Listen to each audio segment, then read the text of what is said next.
The Vinny D Show. All right, so my guy Matt Connors, one of my oldest friends. Happy to have you on, man. I know we talked about doing this when I was just doing the regular kind of podcast. So happy to get you on. So Matt, what's going on? Nothing too much, man. I've been hounding you for a very long time to get on your show, so I'm glad to be here, and I can't wait. Yeah, man. Well, I'm pumped to have you. So let's just kind of wind it back, right? You got a number of things going on, and one of the things I've always loved I about do. you is you've been a hustler since day one, whether it was on the field or outside of the field.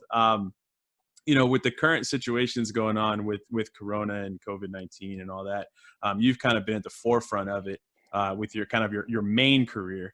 Yep. Um, so how's that been for you? Because I know, as a business owner, it's been something that's kept you busy, but it is kind of difficult to navigate that. So how have you been dealing with that? Yeah, sure. So for the listeners and the viewers, I mean, I'm a funeral director. It's been in my family since the 1960s. So I've been a funeral director. I'm licensed almost 10 years now, and nothing I experienced was like what we experienced, in March, April, and May, with COVID. It was just absolutely, a crazy time, not only, in the world, but especially, the tri-state area, New York, New Jersey. It was very, very bad here. And work just picked up. I couldn't stay home. Right. We had a job to do. We had families calling us every single second of the day for 3 months. And we just, we were overloaded, but the staff, my staff really came through, and we made it through. We're here now we're slow, so but it was crazy, helping all these families, restrictions on funerals. I mean, that Yeah. that was just, all of that. It was just a crazy time, but we did make it through here, in Right. this part of the country. Yeah, no, not so much in my part. My part's kind of Yeah. popping back up now. But now I guess even just kind of getting into some of the weeds on that when it comes to, like, you deal primarily in the tri-state area, but you do deal, kind of across the country and internationally, through your past. How difficult is that to kind of stay on top of? I mean, New York and New Jersey did a decent job of trying to be lockstep with each other making decisions, but that wasn't the case all over the place. So how did you guys kind of take care of that? Because that's a tough thing to navigate when decisions are changing daily, and this is not something that's typical. Yeah, it was very difficult.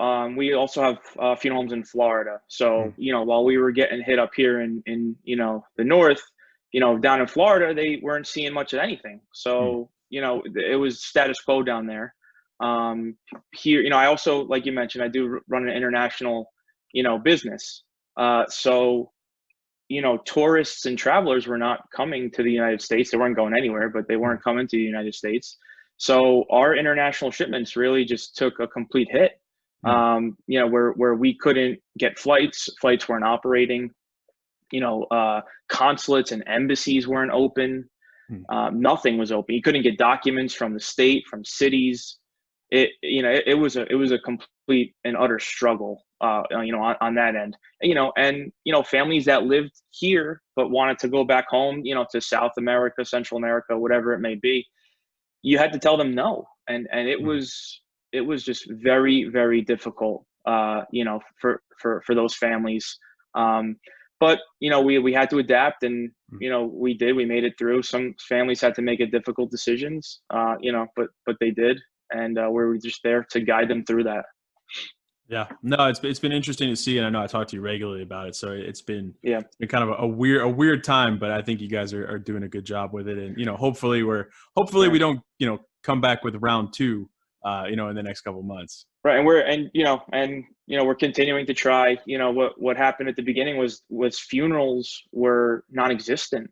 Mm, We weren't allowed to have anyone in our building. mm, So, we had their loved one in our building, and they could not come see them.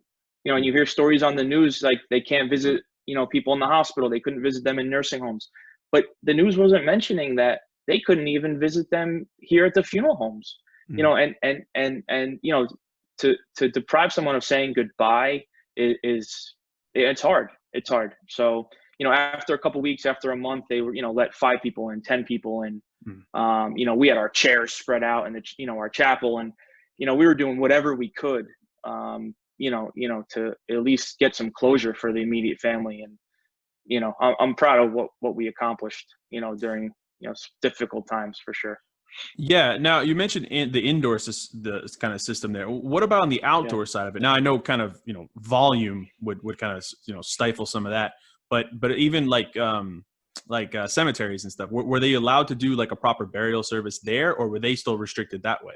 Yeah, sure. So they were restricted as well. During the thick of things here, cemeteries were only allowing. At one point it was 5 people, which Mhm. included the funeral director, included any staff, and Wow. included clergy. So if it was me, one of my staff members, clergy, there was only 2 family members allowed. Wow. So, and what happened with families with multiple siblings and children and wife, husband, whatever it may be, that was difficult too. And as a funeral director, we just have to, there's nothing I can do. That's their rule, Right. and we had families parking out on the street, staring into the cemetery, just trying to get a glimpse of their family member, being buried. And it was, it was tough, difficult. And, you know, it's not over in the country. I'm sure that's the case in some other parts, right now, or it could be. Yeah, yeah, it's definitely not over. I mean, I don't think I have Yeah, all the right answers, but I think on the outdoor stuff, you gotta kind of be a little bit more lenient to sure. hopefully get And, people to spread out, especially if you they're know, all and living in the same household already. right. And the other thing too is, that was March, April, early May, Mm, where, we didn't know much about it. We didn't right. know how to cope with it. The hospitals just got crushed, and then it was just Mm, survival mode, at that point for them. sure. Now there's a lot of cases, yes, but I think that there's more preparedness and organization, which is helping in that case. Sure, sure. And I mean, you've been doing this for a while now, and I mean, we really haven't had a spike like this of anything really. Oh no, yeah. But I still feel it is so crazy to me that in this era of science and medicine that we can have a virus like this get out, and we are completely kind of at its beck and Yep. call because we have no way to stop it or no way to There's really nothing, know. nothing. No, not right now. And I have to show up every day, go to work. I leave my family, and I go to work every day. No matter what. But Yeah, less it's traffic on the roads now. So that's for sure. No, yeah, it is. I haven't had to go into an office in months, so it's yeah, great. yeah, So I know that's kind of your main thing that you handle, but you are kind of a yep, jack of all trades, yep. which is what I love about you. What are some of the other things you got going on? I know you're kind of got your hand dipped in a few buckets. Yeah, sure. So about 2 years ago, we moved into a new house, and moved all the boxes downstairs. One night, my wife goes, "Hey, can you clean some of these boxes out downstairs? We've been here 6 months. Clean it out." I Mm, go downstairs. I open the first box. It's my baseball cards. I'm mm, like, so I gotta look through. I gotta look through these.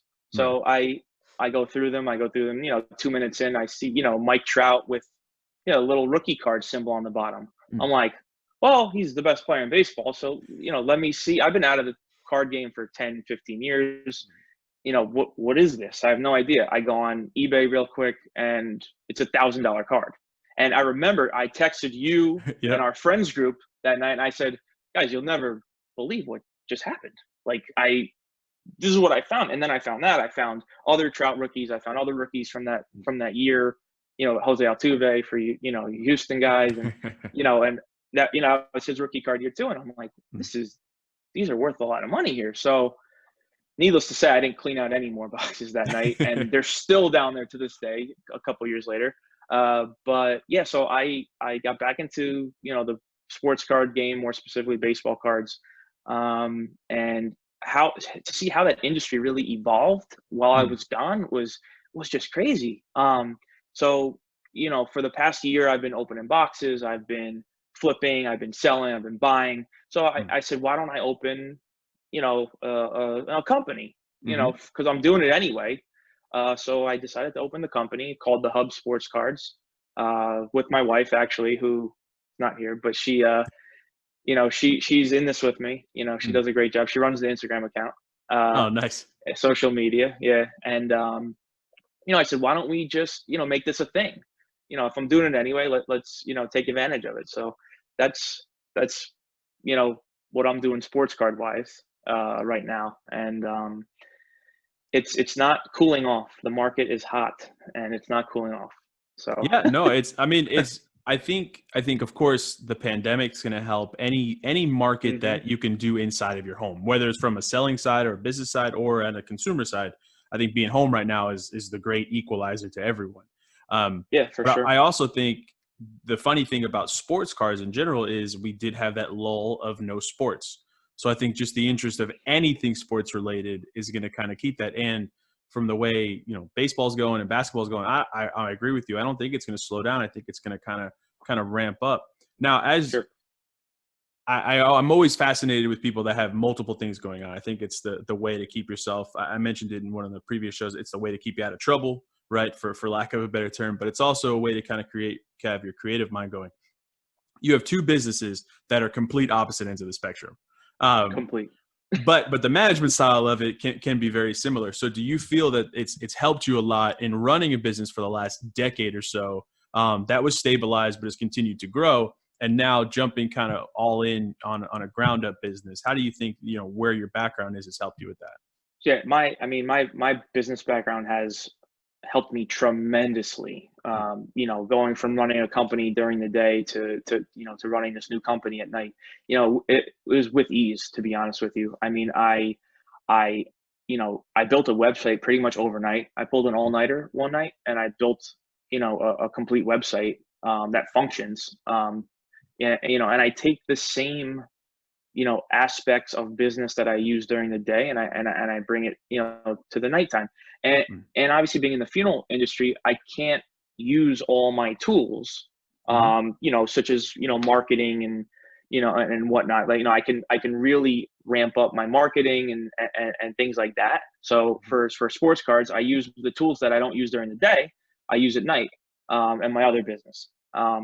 Obviously, the experience is like nothing other. Running a business is crazy. If I recommend, if you can do it, do it, at least once, even if you fail. It's an experience. But again, I went to college. I graduated with a finance degree from Rutgers. I have my MBA from Rutgers. So I'm business through and through. I just remember sitting in class, even in MBA especially, and listening to all the speakers, and they had their hands in all different things. They got income from this, and they got income from that, and they got income from that, and that's my main goal really Mhm. is, if I could, my main business is here. If I can open this and get this self-sustaining, I'll hire two people to do the shipping of the cards. I don't I only need to spend a couple hours if I can get it really ramped up, and then I can, focus on, the next thing.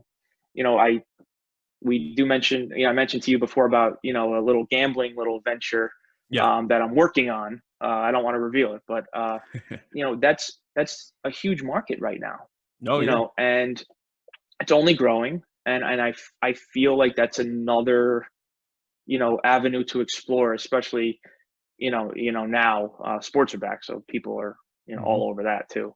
Oh But yeah. one thing you did mention though about sports cards is the pandemic. I mean, it was crazy. I Mm. bought, for the listeners, I bought a couple of Mookie Betts, who was one of the best players in the game. Mhm. His rookie card, PSA 10 graded, for a couple $100. In March or April. I'm like, this is undervalued. I think he's going to be great. Is great.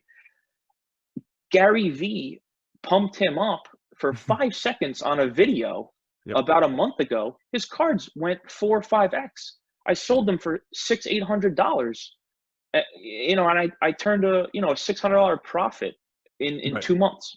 And I think people are just clamoring for something to grasp on. And I think sports cards really appeal to people, especially 40, 30, 40, 50-year-olds who back in the day collected. Did I it? think Yeah, we did it as that's a kids. Yeah. huge market. Yeah, of course, and they're all back, and they got money to spend, and it is a healthy market for sure.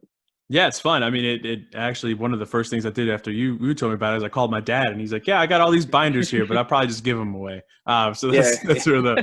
they'll end up going. But Sure. no, it's interesting to see, and I think you make a really good point when you talk about kind of having your hands in everything. I listen to Right. a lot of business talk. I listen to a lot of podcasts. I listen to a lot of different speakers, and one of the things they always say is turning hobbies into revenue, right? So for you, owning baseball cards as a kid, that was a hobby, right? Then it turned into maybe a little side gig, make a couple bucks here, and now it's turned into another venture for you. And once, yeah, that has wheels, then it's on to the next thing. Now, you kind of threw a little teaser in there about gambling ventures and things like that. And one of the things I talked to in one of the previous shows with a buddy of mine, Ralph, is with the absence of most college sports this year, I think you're going to see such an influx in, if we have an NFL season, and NFL betting. And I think what you're going to get is you're going to get a lot of guys are going to get hammered because they're going to probably Hmm. bet on Mondays or Tuesdays. There's going to be a whole Yep. different setup on what players are. You, as someone that doesn't gamble all the time, but someone that's interested in the gambling side of sports, right? It's always an interesting topic. What do you think is going to be the biggest difference this year, especially just in the football season, if we have one, as to what used to be a trend, right? Try to pick up an early line, try to see a gap. Now it's going to be almost kind of a game time decision. So how does it change the mindset, or someone that wants to even just recreational bet, right? Oh, I want to throw $50 on a Sure. game to have fun. What kind of advice would you give them looking into football this year? Yeah, I think like you mentioned, I mean, there's going to be an influx of people who have never placed a wager in their life. Mm, There's going to be an influx of money like we've never seen it, in my opinion. Um, I'll never bet anything if I don't see or feel that I have an edge. mm, So that may change, mhm. where I may not see an edge, with what the line is, during throughout the week, or if they're going to play on certain days. I mean, people are going to move lines, and it's going to be for no reason, I think. So which may also open up better opportunities for people like us who see arbitrage opportunities where the line is just way off, but people want to bet Tom Brady, so they bet Tom Brady even though that's not the play, because they know Tom Brady. So I Right. mean, they're going to do that. you know um I think prop bets are going to be huge. Mm, I think people are going to want a reason to watch the games, especially with no college, sports, especially for college football. I think these people are going to be tuned into every game. Like you mentioned, I mean, are they going to split that NFL schedule up? I mean, we could see football on 5 nights a week. right. You know, Tuesday night we're going to be watching football. Thursday, Monday, Friday, Saturday, Sunday. They're going to do it. They're going to do whatever they can to capture all the viewership. So Sure.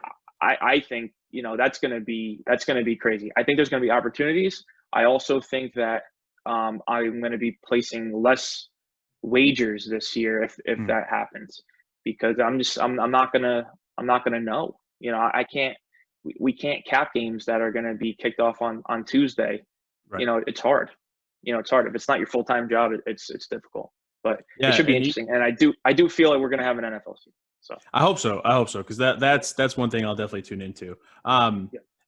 Getting beyond even the betting side of things, with football, with some stadiums or some teams and local municipalities agreeing that you can have some players in the state or some fans in the stadium, some not in the stadium, and that's going to kind of be a flux all year long.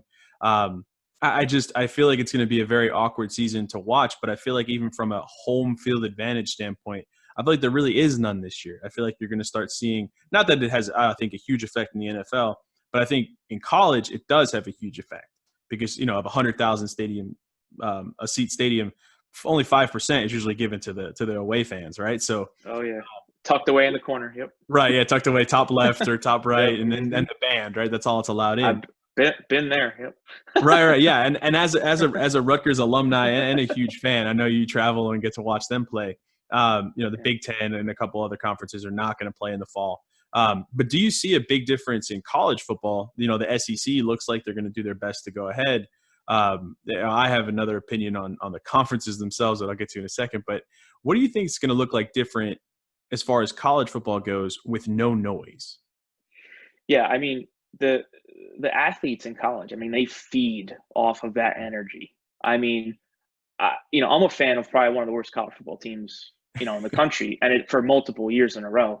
And I mean, just even going to those games, I mean, you feel the energy, even if the stadium's half full. I mean, you feel the energy. Like, I get excited. My team's 1-10. I'm still Yeah. excited. Right. So not having that in the stands, that's going to be huge for those athletes if they play. I know today or yesterday they announced Big Ten, their decision's final. Yep. So I fully expect that.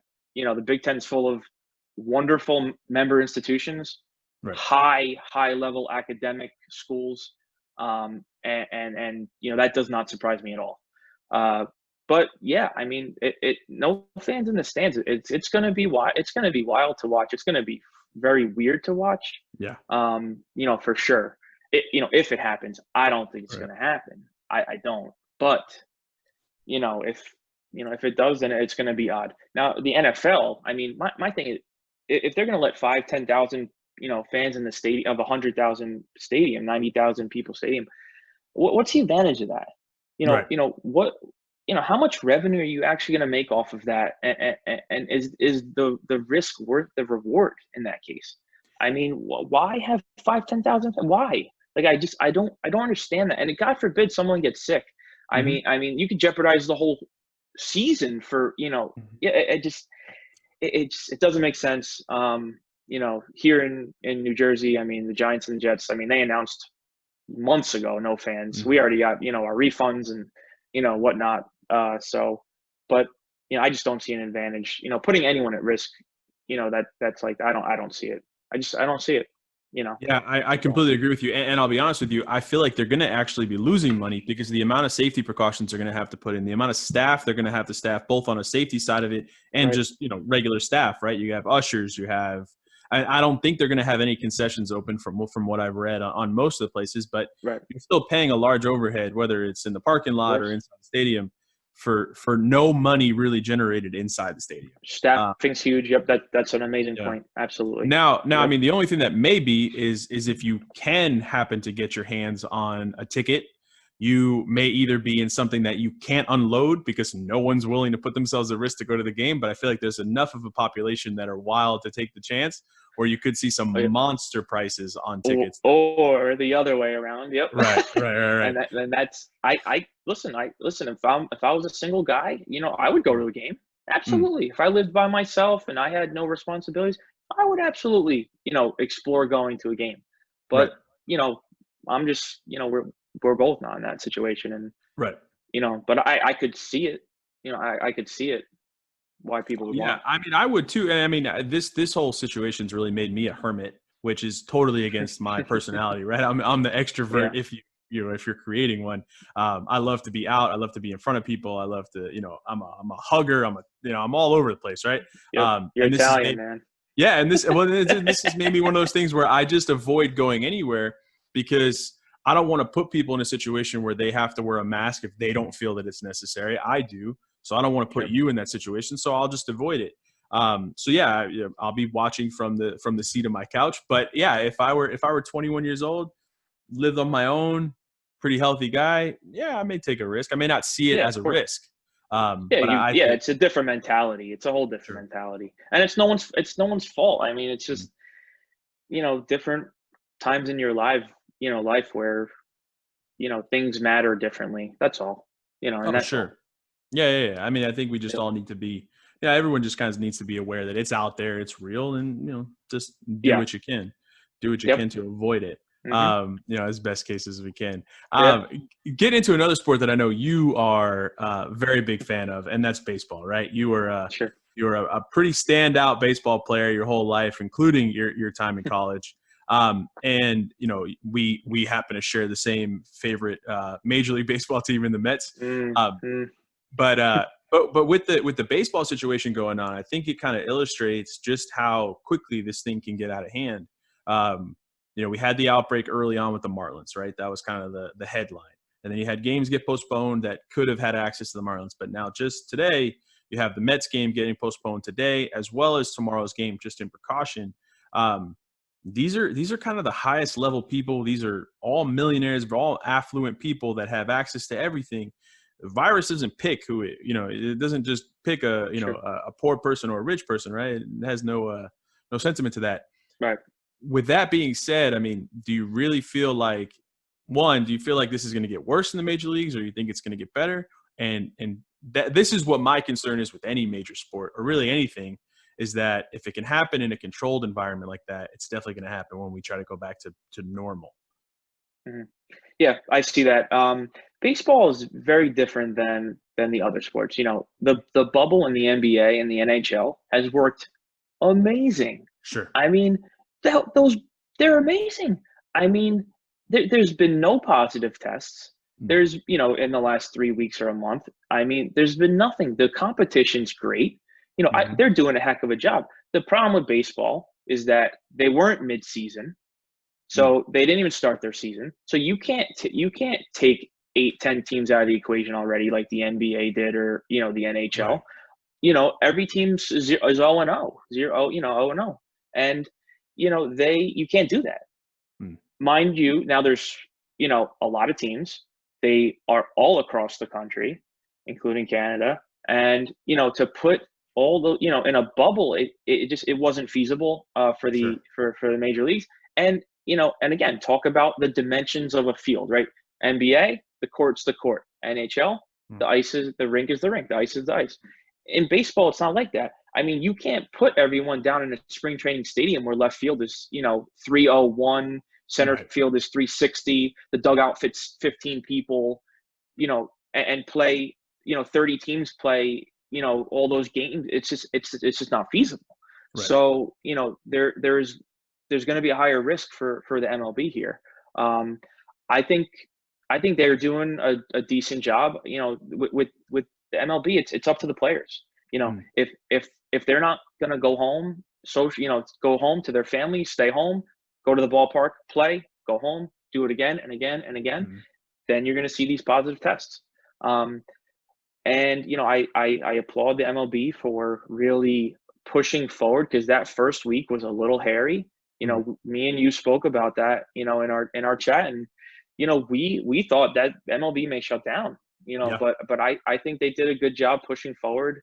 You have to realize that positive tests are going to happen. This is their job. These are people making money, playing a sport. It's their job. They want to play. That's where, college is different.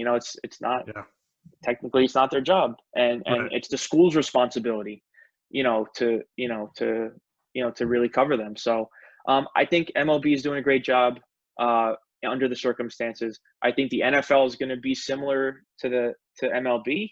There's a lot more close contact. So it's up to the players. If you're going to go out, if you're on the road in Miami and you want to go to a bar to eat dinner, I mean, that's a risk. And that's going to be a problem. So it should be interesting, really. It should be.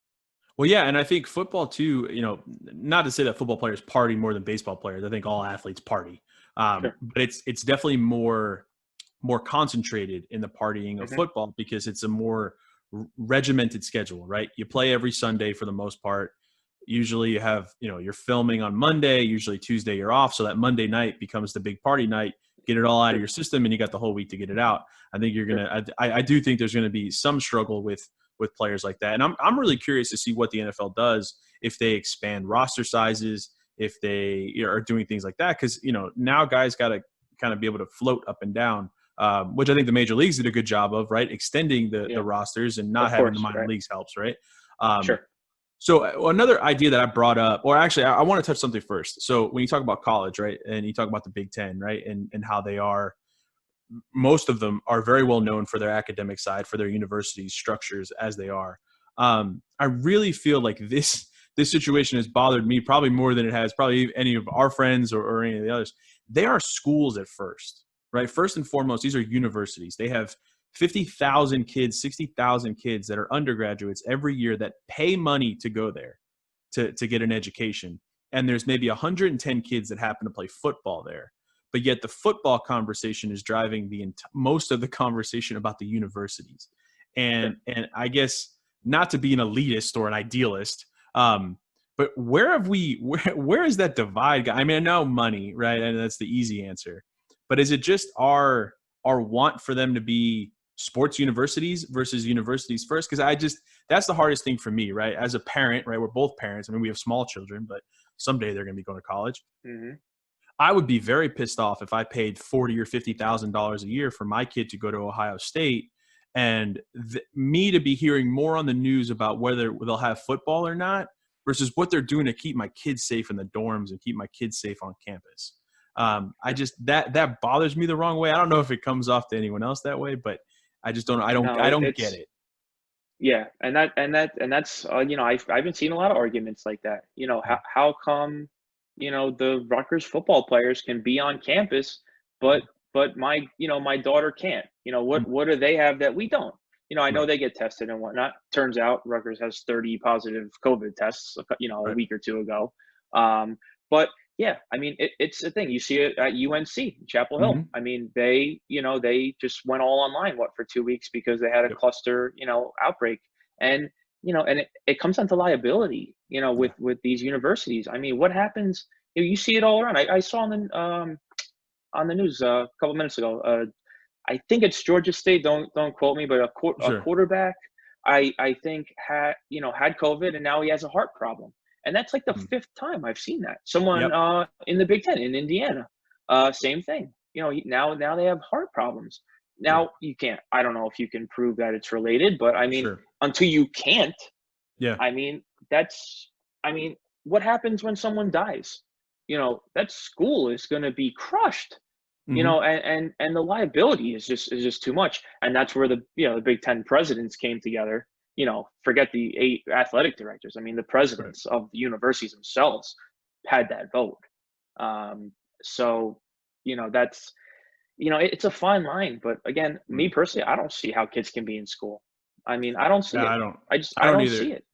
And I feel for it. I feel for your redshirt juniors, your redshirt seniors, your juniors, your Yeah. seniors. I feel for those athletes, right? That feel like this may be their last shot at a career. I completely understand that. I just feel like the NCAA needs to step up and say this will not be an eligibility year.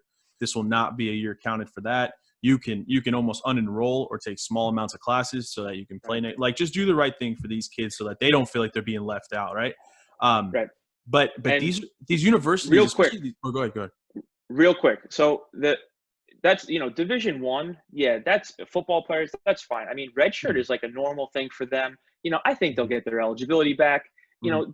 That's fine. Mhm. But being you were a Division 3 athlete. Mhm. Being a Division 3 athlete, I mean, how do you get that year back? I mean, you're Right. not going professional. Right. You're not going professional. After you graduate, you need to get a job Yeah. and move on with your life. So And you're how do usually you paying tell? to go to school, so you're not going to pay for a You 50 or are. a I mean, 60 you even. Yeah. are paying. Yeah, I Yeah. mean, you're paying for school unless Yeah. you're there academically, Division 3. But you lose that whole year. I mean, are you really going to stay back and not get on with your life to play a fifth or sixth year at Division 3? I Right. mean, those are the kids I feel bad for. And if that Yeah. happened to me, I would have lost my whole senior year because I Yeah. had, I went on to funeral school right after I graduated. Yeah. I had a plan, and I really feel for those D3 athletes, really, that's a major, disappointment for them.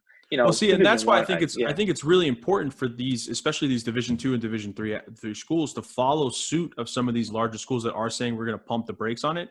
If you yeah, can schedule it correctly and we can wait this whole thing out, they can all have seasons in the fall and the winter and the spring and give them an right, opportunity to go out the right way, right? And I think the reason that Division 1 athletes are complaining about it, or the fans really more so than anything else, is they know, right? I'm an Ohio State fan.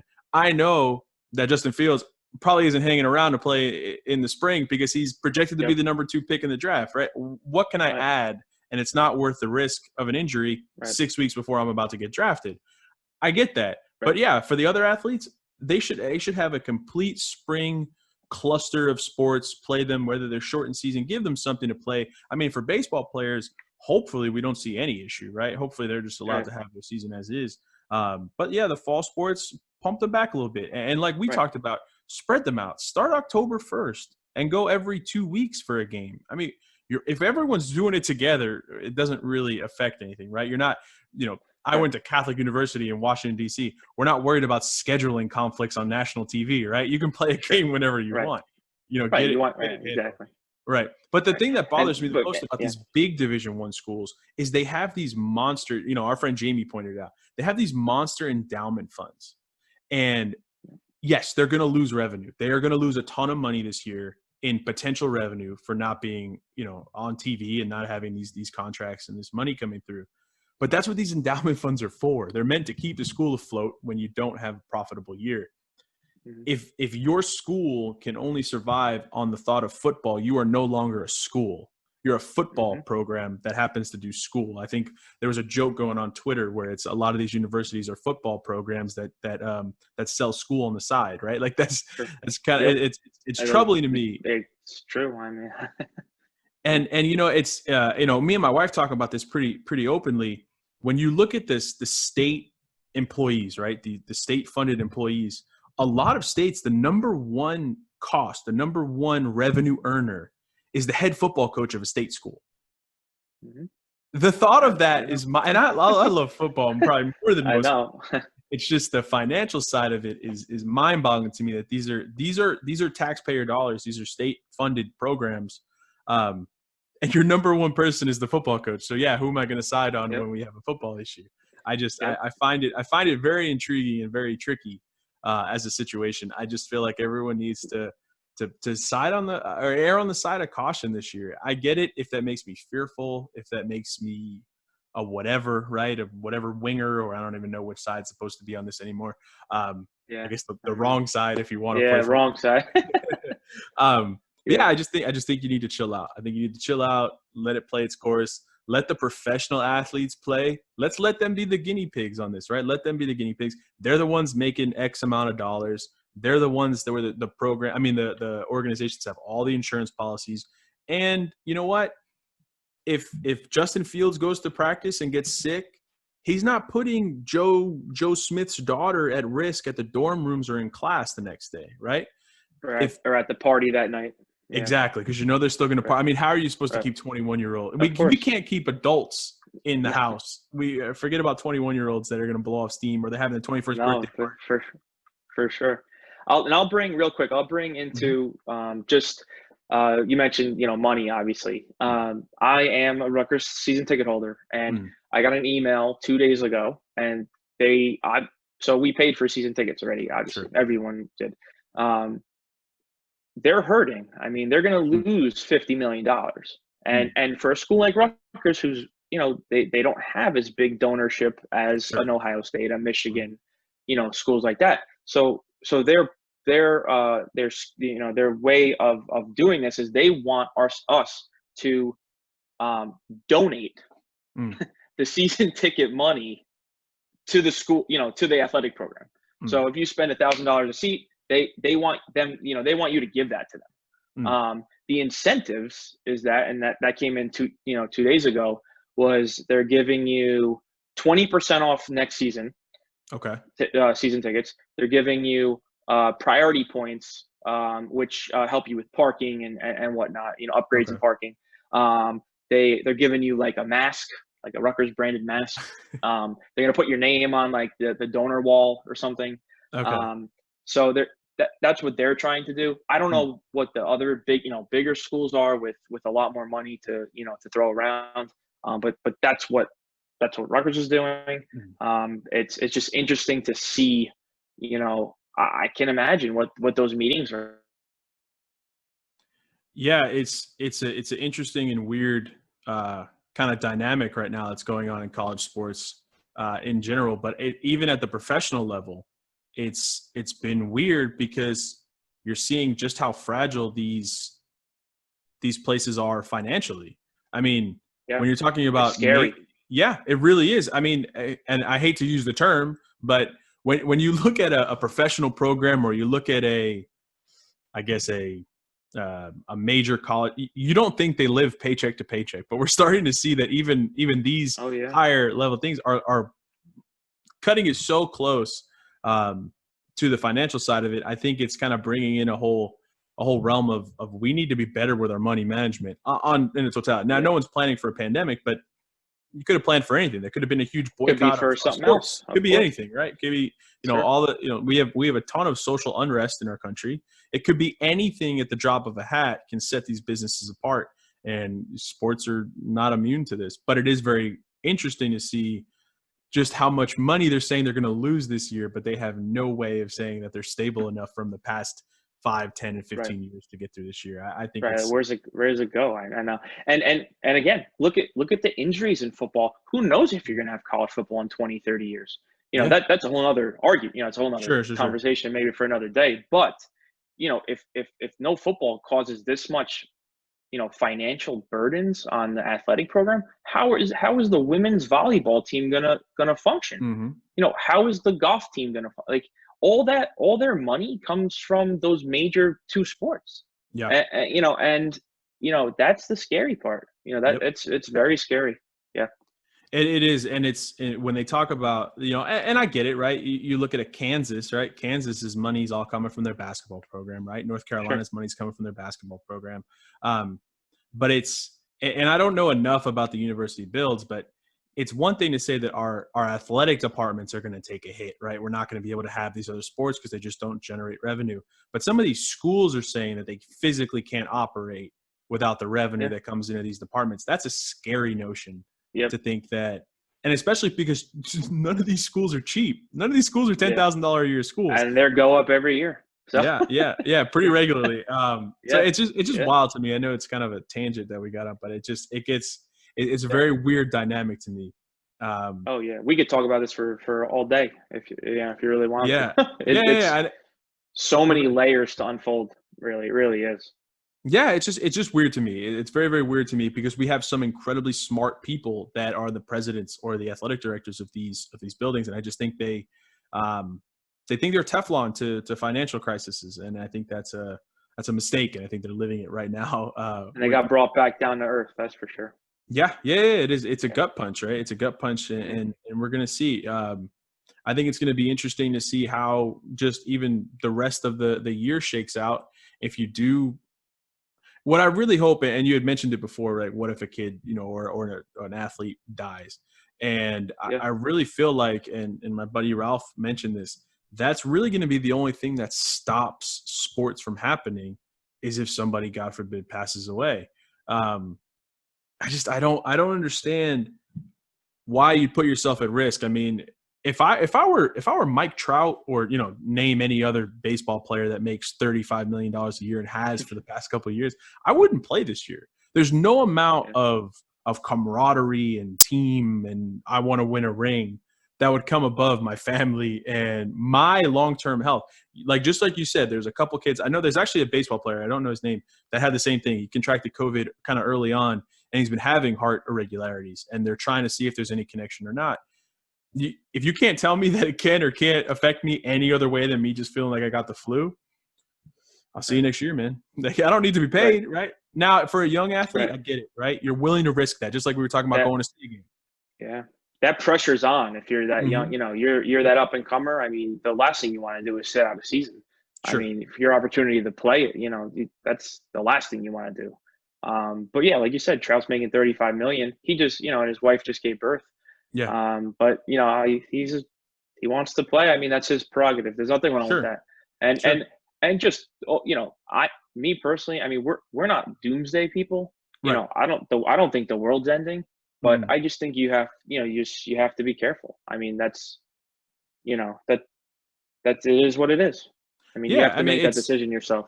It's a straight business decision, and it's a straight risk-reward decision. It is for the universities. It is for the programs. It is for the major sports brands. It is for the people, right? It's a risk-reward thing. I mean, I would just spend all my time calling up all my ad donors and my sponsors, and I got plenty of time to do more commercials and more ads now, right? So I'll make the money up. You know what I mean? Like, that's just got to be the hustle mentality. You'll figure it out. Yeah. Yeah. Or, I mean, if any one of these guys, I mean, jokingly, right, I started a podcast on YouTube. If Mike Trout started a podcast on YouTube, that guy would have millions of followers in 3 days. He'd be making all the money he needs just doing that, right? There's other avenues to do it, and I just feel like but you know what? Hey, knock on wood, I hope they're all safe, right? I hope they all can come together and continue to do it. And we thank them for their entertainment. I mean, absolutely, we're loving it. I mean, I'm on the couch, I'm on the couch, we're watching I'm watching hockey these days. It's crazy. So Right. Yeah. I mean, it's just. I mean, I remember when the British Premier League came back. They were kind of the first major sport to come back. oh yeah, I saw people that I've followed for a decade that are sports bettors that only bet on the NFL, right? Usually people that are betting, you know this very well, but for others, they typically tend to hone in on a sport, sometimes particularly a conference or a subset of that. These guys were betting on Premier League games. They couldn't yeah, even pronounce the name of the cities, but they're right. like, I got a line on Leicester City today, and it's like, Yeah, you yeah, you're right, right. you just see it. You see the urge and the need for it. So yeah, absolutely, we appreciate it. We're happy that they're out there playing. We just Right. it's a scary notion because my 7-year-old daughter can see a baseball game on, but she's like, but Daddy, how come we can't go to school yet? Yeah, Well, it's not safe. Well, then why is it safe right, for them, right? right. Well, because Mm-hmm. they have all the money and all the Right. aspects to get tested and be safe and do all Yep. that, right? So Resources. Yeah, and that yeah. conversation for a 7-year-old is almost impossible for you. So Yeah. I mean, yeah, she just keeps saying, "Everyone, just wear your mask so we can go back." Right? That's just yeah, what she keeps yep, saying. But it exactly. is also, and another thing, I guess, you being kind of frontline, kind of bringing this all back together, right? You kind of being frontline there. What bothers me a little bit is the amount of resources that we've made accessible to some of these sports franchises or universities for their sports programs. Were the same set of resources that we were told were difficult to get our hands on and were almost impossible to get to frontline people like yourself. Um, so that's kind of one of those things where I just feel like as a society we've kind of deviated from what really matters. And don't get me wrong, I want to watch every sport. I want to watch it all the time. But a funeral director should have access to every PPE thing that he Yeah, needs prior to the Mets right. getting access to it, right? I mean, Correct. Right. Exactly. And that's and you saw that that argument in March or April where it's like, mhm.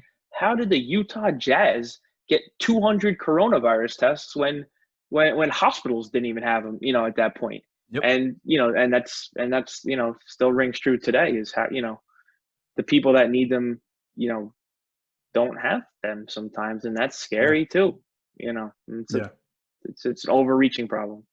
Yeah. It's been a crazy time, brother. It really has. Yeah. Yeah. But look, I know. I promised to keep you kind of on a time frame, so we've hit it. But look, I really appreciate you coming on, Matt. I'd love to do this again in the future.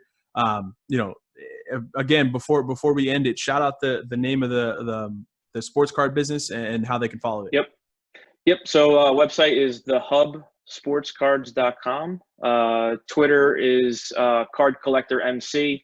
I'll post it under the comments too, so people could see it. Sure. And then Instagram is _sports cards. So yeah, I mean, come take a look. Maybe you'll get back into your old childhood pastime. So. Yeah, I feel like the addiction side of things come in, and I Oh want to buy yeah. everything Oh again. yeah. Yep. But look, Matt, I appreciate it, man. I know you got a family and a bunch of kids at home too. So look, I appreciate you coming Yep. on. Happy to have you and good talking to you, brother. Thanks so much, man. Be well. Yeah, you got it. You too.